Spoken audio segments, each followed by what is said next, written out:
Hello বন্ধুরা, নমস্কার। তোমাদের রান্নাঘরে স্বাগত। আজকে আবার একটা দারুণ স্বাদের রেসিপি নিয়ে চলে এসেছি। আশা করছি তোমাদেরও ভালো লাগবে।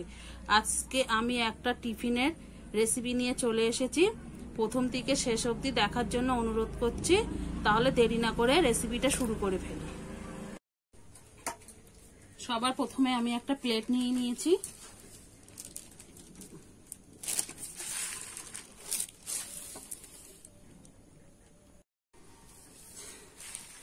আর একটা দেখো আমি পুরুনি নিয়ে নিয়েছি। আলুটা সবার প্রথমে কিন্তু আমি গ্রেট করে নেব, তাহলে আর দানা দানা থাকবে না।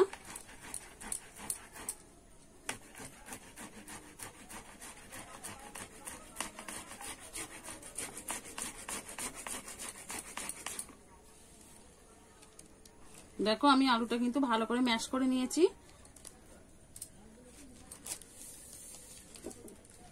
আর আমি সাবুদানাটা 15 মিনিট ভিজিয়ে জল ঝরিয়ে, দেখো একটা একটা একদম শুকনো শুকনো মতো এরকম কিন্তু জলটা ঝরিয়ে নিতে হবে। জল থাকলে ভালো হবে না।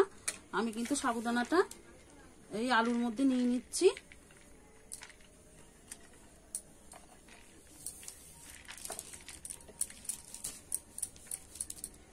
এবারে দিয়ে দেবো বিট লবণ,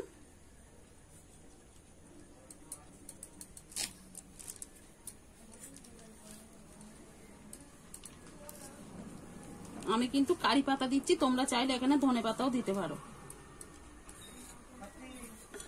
এখানে কারি পাতা দিয়েছি, তোমরা চাইলে কিন্তু ধনে পাতাটাও দিতে পারো। এবার চীনা বাদামটা আমি হালকা করে ভেজে খোলা তুলে আমি গুঁড়ো করে নিয়েছি। চীনা বাদামটা দিয়ে দেবো।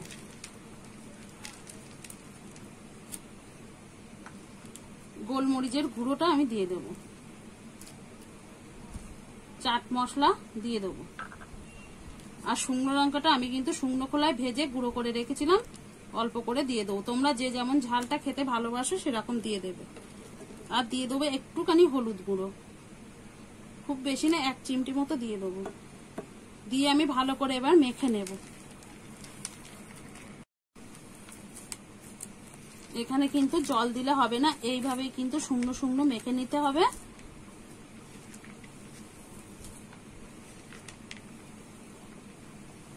আর হালকা হাতে কিন্তু মাখতে হবে।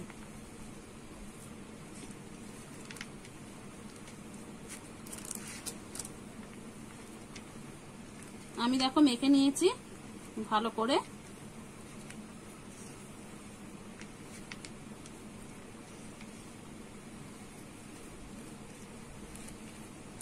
আমার কিন্তু মাখাটা হয়ে গেছে। আমি কিন্তু সবার প্রথমে একটু হাতে তেল দিয়ে নেব। তেলটা আমি ভালো করে মেখে নেব। এবারে আমি এক এক করে দেখো এইভাবে গোল করে কিন্তু গড়ে নেব। তোমরা যে যেরকম শেপ দিতে পারো, তোমাদের ইচ্ছা সেরকম শেপ দিয়ে নিতে পারো। এইভাবে আমি, আর আলুটা কিন্তু আমি সিদ্ধ করে নিয়েছিলাম। সিদ্ধ করে তারপরে কিন্তু আমি গ্রেটারে করে গ্রেট করে নিয়েছি। তোমরা চাইলে কিন্তু সিদ্ধ আলুটা হাত দিয়েও ম্যাশ করে দিতে পারো।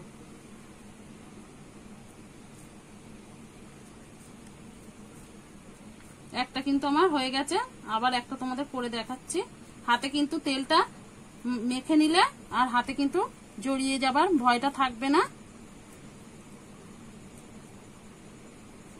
দেখো এইভাবে কিন্তু আমি সবগুলো গড়ে নেব। আমার কিন্তু সব দেখো তৈরি করা হয়ে গেছে। এবার আমি উনুনটা ধরিয়ে নেব। আমি উনুনটা ধরিয়ে দেখো কড়াইটা বসিয়ে দিয়েছি। এবার তেল দিয়ে দেবো। তেলটা আমি ভালো করে গরম করে নেব। তেলটা আমার ভালো গরম হয়ে গেছে, আমি একটু তেলটা নেড়ে নেব। এবার একটা একটা করে নাস্তাগুলো ছেড়ে দেব।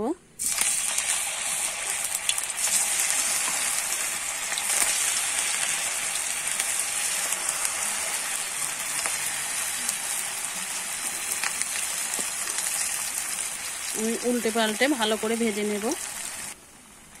দেখো প্রায় হয়ে এসেছে, আমি আর একটু ভেজে নেব। আর জালটা কিন্তু আস্তে আস্তেই দিতে হবে, তাহলে কিন্তু ভেতর থেকে কাঁচা থাকবে না, ভেতরটাও হয়ে যাবে আর বাইরেটাও ভালোভাবে ভাজা হয়ে যাবে। আমি আর একটু ভেজে নেব। দেখো এরকম আস্তে আস্তে জাল দিয়ে কিন্তু ভাজলে ভাজাটা কিন্তু খুব সুন্দর হবে। আমার কিন্তু এটা ভাজা হয়ে গেছে, আমি এবার তুলে নেব। দেখো কত সুন্দর কালারটা এসেছে আর কত সুন্দর ভালো ভাজা হয়ে গেছে। আমি এগুলো সব তুলে নেব। আর যেগুলো আছে এইভাবেই কিন্তু আমি ভেজে নেব।